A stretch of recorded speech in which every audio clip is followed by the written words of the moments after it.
Nous allons prier. Dieu d'Abraham, tu es le seul vrai Dieu. Et sans toi, il n'y a point de Dieu. Une fois encore, nous sommes venus en ta présence. Et nous te remercions beaucoup, car tu es bon. Tu ne manques pas de nous faire de bonnes choses. Seigneur, sois béni, sois loué, sois exalté. Père Saint, nous sommes venus pour que par nous, tu t'adresses à la population. Tu t'adresses au monde entier. Nous ne sommes rien. Sans toi, on ne peut rien. Viens nous bénir et prends le contrôle de toutes choses. On a prié au nom de Jésus-Christ. Amen. Amen. Nous disons bonjour à tous les frères et sœurs en Christ. Sans oublier tout le monde. Les Béninois comme les gens de l'extérieur. Nous savons que il y a beaucoup qui nous écoutent, qui nous voient. Nous leur demandons la paix de Christ. Qu'il soit béni. Qu'il soit fortifié. Que tout ce qui est leur besoin, que le Seigneur leur donne ça. Frères et sœurs, nous sommes venus pour écouter notre Créateur. Nous sommes rien qu'un serviteur. Nous aussi, nous implorons le Seigneur pour notre perfection. C'est l'heure d'écouter la parole de Dieu. L'heure que nous sommes en train de traverser est un temps difficile. Mais le Seigneur peut nous garder, peut nous protéger et faire de nous sa gloire. Amen. Amen. Le sujet qui est devant nous à cette heure a pour titre « Prends garde d'être ingrat envers ton Créateur ». Prends garde d'être ingrat envers ton Créateur. On a pris ça du livre de Deutéronome. Chapitre 8. De versets 12 à 14. On va lire ça. Lorsque tu mangeras et te rassasieras, lorsque tu bâtiras et habiteras de belles maisons, lorsque tu verras multiplier ton gros et ton menu bétail, s'augmenter ton argent et ton or, et s'accroître tout ce qui est à toi, prends garde que ton cœur ne s'enfle et que tu n'oublies l'Éternel ton Dieu, qui t'a fait sortir du pays d'Égypte, de la maison de servitude, qui t'a fait marcher dans grand et affreux désert, où il y a des serpents brûlants et des scorpions dans des lieux arides et sans eau, et qui a fait jaillir sur toi de l'eau du rocher le plus dur. Abraham, nous mettons la parole en tes mains. Seigneur, il n'y a pas deux enseignants. C'est toi qui enseignes. C'est pourquoi tu nous as promis que quand l'Esprit Saint sera venu, qu'il va nous enseigner toutes choses. Seigneur, viens nous enseigner. On a prié au nom de Christ Jésus. Gloire à Dieu. Alléluia. Alléluia. Amen. Amen. Amen. Et nous voulons parler de l'ingratitude envers Dieu. C'est une arme que l'ennemi a pris ce dernier temps pour détruire les chrétiens. Et n'oubliez pas, c'est à partir de l'ingratitude que Adam a été rejeté. Puisque lorsque l'homme s'est détourné de Dieu et a suivi le diable, Dieu a interpellé l'homme. Dieu a interpellé l'homme Il a demandé à l'homme, qui t'a appris que tu es nuit? As-tu mangé le fruit dont il t'a demandé de manger? L'homme a répondu ainsi. C'est la femme que tu as mise auprès de moi qui m'a donné et je l'ai mangé. Ça veut dire que si le Créateur n'avait pas créé la femme et donné à l'homme, l'homme sera obéissant. Ça veut dire que ce que Dieu a fait à l'homme est mauvais. C'est ça ce qu'on appelle ingratitude. C'est une arme de l'ennemi. Et nous mettons tous les chrétiens en garde. J'ai bien dit surtout les chrétiens. Car nous savons que ce monde a pour uniforme l'ingratitude. Les hommes qui ne sont pas chrétiens, qui n'ont pas accepté Dieu, sont des ingrats. La preuve est que lorsque Dieu nous a gardés pendant un an, lorsque Dieu nous a gardés pendant un an, et le dernier jour de l'année, qu'on appelle 31 décembre, à 0 heure, va voir, va écouter ce que font les hommes qui n'ont pas connu Dieu. Ça veut dire que Dieu les a gardés et à leur tour, ils ont remercié un autre. Puisque ils sont prêts pour tout. Donc, et l'ingratitude envers Dieu, c'est un fléau. Amen. Amen. Amen.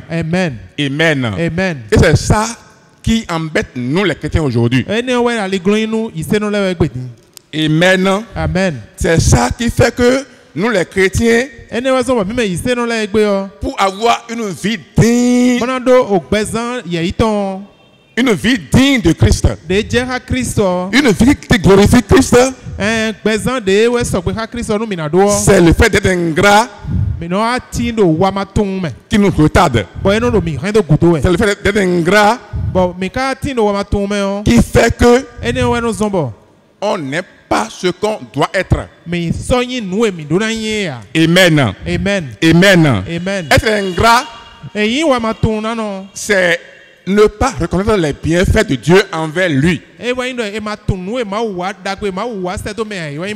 ingrat, c'est oublier les bienfaits de Dieu. Et on a vu ça chez les enfants d'Israël. Les enfants d'Israël, c'est des enfants chéris de Dieu. Des enfants que Dieu a encadrés. Des enfants que Dieu s'est soucié. Et à cause d'eux, Dieu a combattu avec Pharaon. Et dans le désert, le Créateur leur a fait beaucoup de choses. Dieu s'est manifesté à eux de plusieurs manières. Mais à voir leur façon de faire, ils ont été ingrats. Amen. Ils ont été ingrats. Et on va prendre quelques exemples. Et on va laisser tout et on va prendre ce qui s'est passé lors du retour des espions que Josué a envoyés.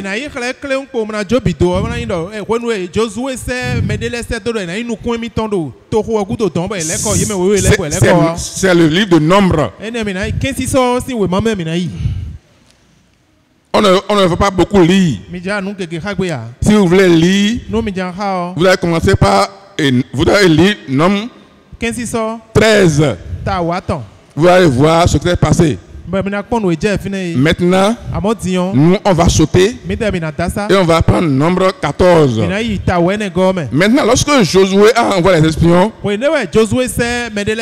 pour aller explorer le pays, ils sont partis. Là-bas, ils ont vu que c'est un bon pays. Un pays où rien ne manque. Mais ils ont eu peur de certains individus dans le pays. Malgré ça, ils ont pu amener les fruits du pays pour montrer aux anciens d'Israël que le pays est fructueux. Dans leur compte rendu, ils ont refusé d'y aller. Maintenant, dans leur rapport, ils ont révolté le peuple.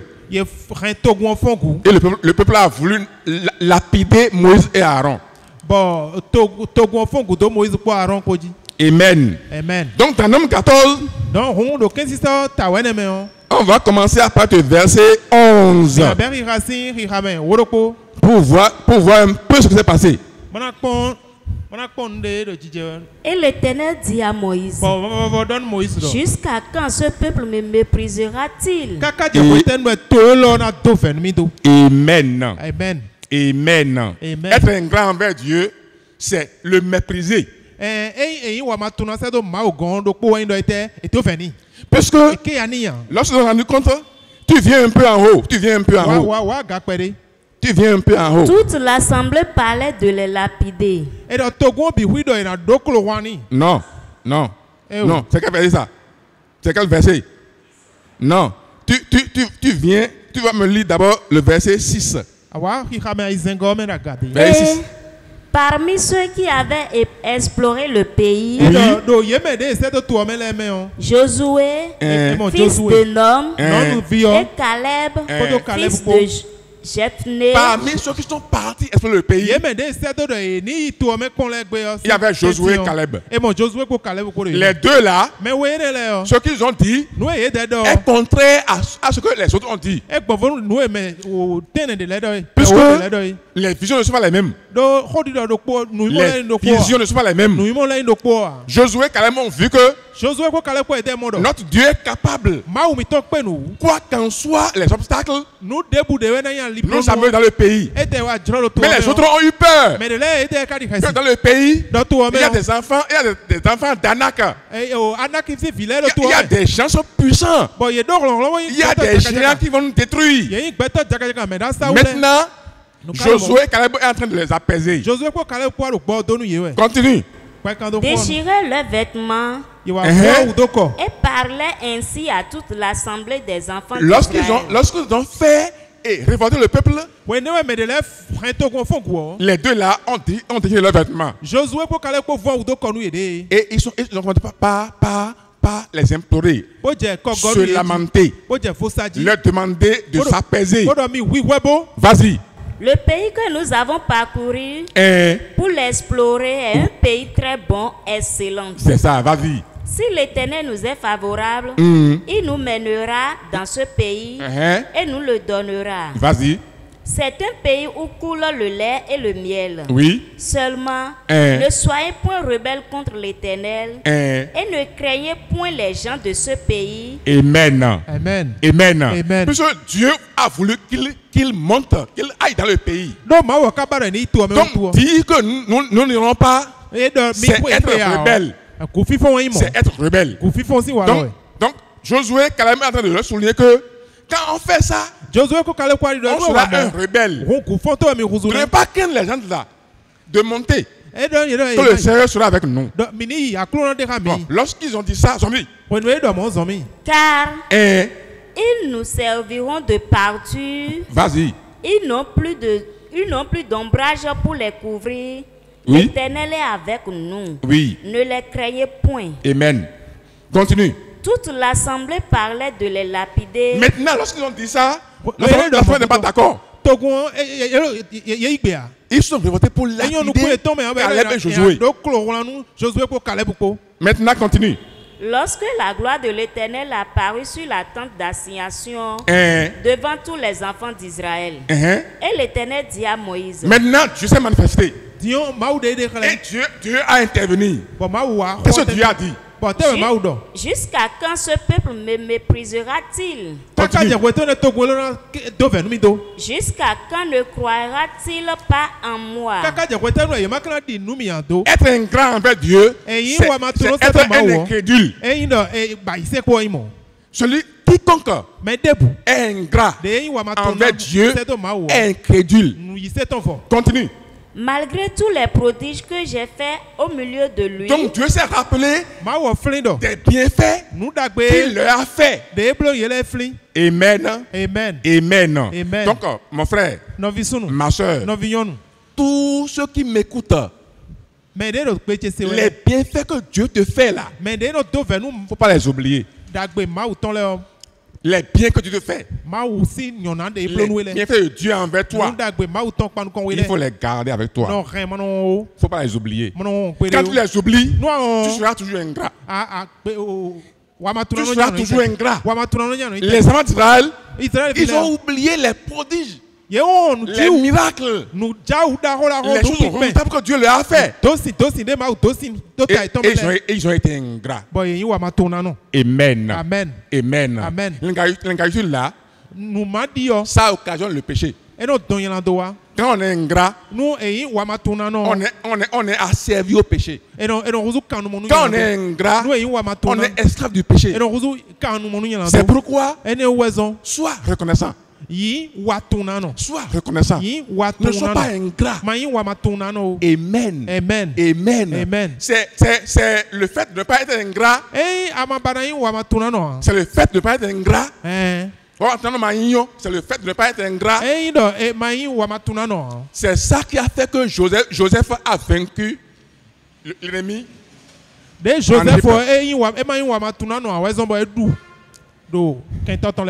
fait de ne pas être ingrat a fait que Joseph a vaincu l'ennemi en Égypte.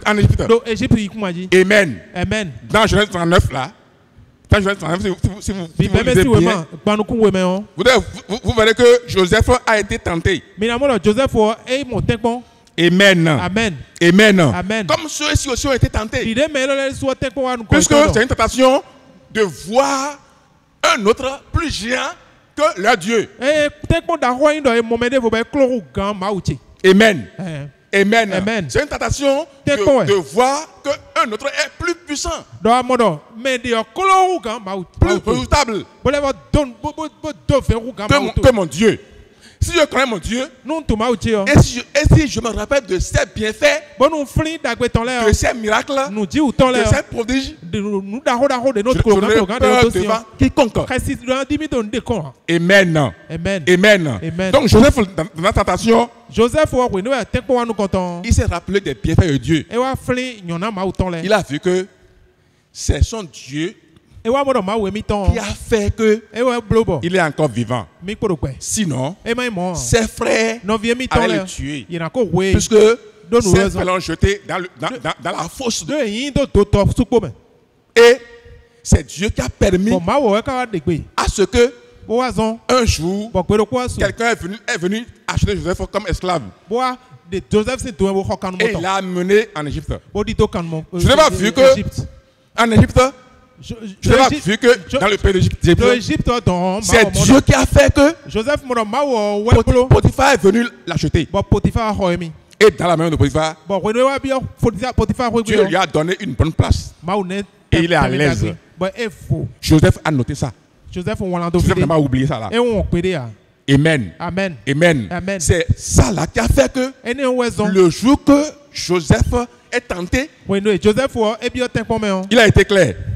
Il a été clair. Amen. Amen. Il a été clair.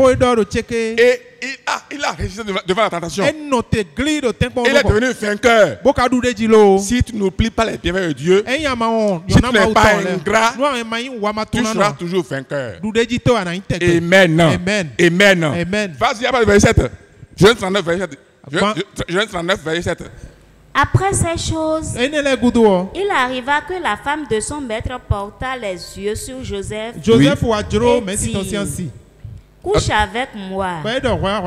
Il refusa et dit elle dit à la femme de son maître, voici, mon maître ne prend avec moi connaissance de rien dans la maison.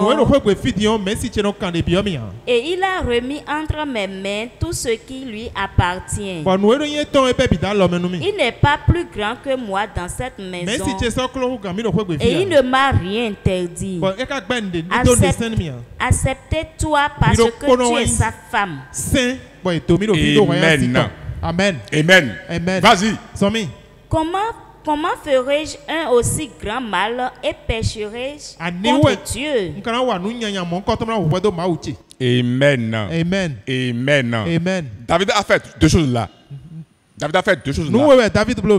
Premièrement, il s'est rappelé de comment Dieu a été avec lui. Deuxièmement, son maître, c'est-à-dire est quelqu'un qui l'a pris avec amour et lui a confié tout. Les deux faits là ont fait que je vais refuser d'être ingrat. Amen. Amen. Amen. Amen. Ne sois pas ingrat. Ne sois pas ingrat. Dieu t'a encore donné une autre chance. Dieu t'a encore donné une autre chance pour que tu te prépares. Pour que tu te prépares pour son avènement. Amen. Amen. Amen. Amen. Si tu te rappelles de comment il t'a protégé, il a été avec toi, il t'a fait bien dans l'année passée. Malgré que tu n'es pas bon plus que quelqu'un, malgré que tu es un pécheur comme tout le monde, malgré que il y a beaucoup de morts cette année, l'année passée, et toi tu es encore vivant, puis je te rappelle de ça, avant de faillir, ce sera difficile. Amen. Amen. Amen. Amen. C'est pourquoi nous demandons, en tant qu'enfant de Dieu, en tant qu'homme sur cette terre, d'être reconnaissant envers Dieu. Dieu est bon. Dieu est amour. Dieu aime l'homme. Donc il faut que tout ce que nous faisons comme bien là, nous notons ça et gardons ça pour sa gloire. Car si on est ingrat dans l'église, on est parmi les gens qui murmurent. C'est les ingrats qui murmurent. C'est les ingrats qui sont des rebelles. C'est les ingrats qui sont des désobéissants. Les ingrats sont des incroyants, sont des incrédules. C'est pourquoi Dieu nous a exhortés. Dans 1 Corinthiens 5, 1 Corinthiens 5, verset 18. Dieu dit quoi? 1 Corinthiens 5, 18. Oui? 1 Corinthiens. 1 Thessaloniciens. 5, 18. Vas-y. Thessaloniciens, nous comptons, t'attends, à fort de quoi, oui. Thessaloniciens, ça dit quoi? 5, 18. Vas-y, mon frère. À moi. 1 Thessaloniciens. 5, 18. Rendez grâce en toutes choses. Amen. Amen. Rendez grâce en toutes choses. Rends grâce en toutes choses. Dis merci à Dieu en toutes choses. Amen. Amen. Amen. Quand tu veux rendre grâce, tu rends grâce dans 3 domaines. Amen. Amen. Premièrement, avec ta bouche, tu vas dire Dieu merci. Merci papa. Je te bénis. Psaume 103. Psaume 103. Écoute comment lui a rendu grâce. Et comment David a rendu grâce. Psaume 103, dépêche-toi. Après verset premier. Dépêche-toi. Mon âme bénit l'Éternel. Il dit mon âme. Il recommande à son âme. Il recommande à son âme. Il dit mon âme. Bénis l'Éternel. Vas-y. Que tout ce qui est en moi bénisse son nom. Tout ce qui est en moi bénisse son nom. Bénis son Dieu. Vas-y. Mon âme bénit l'Éternel. Vas-y. Et n'oublie aucun de ses bienfaits. Amen. Amen. Amen. N'oublie aucun de ses bienfaits. C'est pourquoi tu vas rendre grâce à toutes choses. Mon frère, ma soeur, c'est le début de l'année. Tu as encore la chance d'entendre, de ne pas être ingrat envers Dieu. Tu as eu encore la chance d'entendre dès le début de l'année de ne pas être ingrat envers Dieu. Si tu peux t'attacher à ton Dieu, être reconnaissant envers lui, il va te faire de merveilles. Il va te faire de merveilles. Ce que tu n'as pas espéré, tu vas te faire ça. Il va jaillir sur toi ça grâce en abondance. Et tu seras béni. Tu seras transformé. Et le jour de l'avènement du Seigneur, le Seigneur va t'enlever. Et tu vas rencontrer Jésus-Christ dans les airs. Que le Seigneur nous bénisse. Amen. Amen. Amen. Amen. On va prier. Dieu d'Abraham, merci. Merci pour ton amour. Car tu es un Dieu d'amour. On vient de t'écouter. Seigneur, donne la force, la puissance, l'Esprit Saint, afin que nous soyons reconnaissants envers toi. Père Saint, nous te demandons ça et nous demandons à tout le monde, au nom de Christ Jésus. Amen. Amen.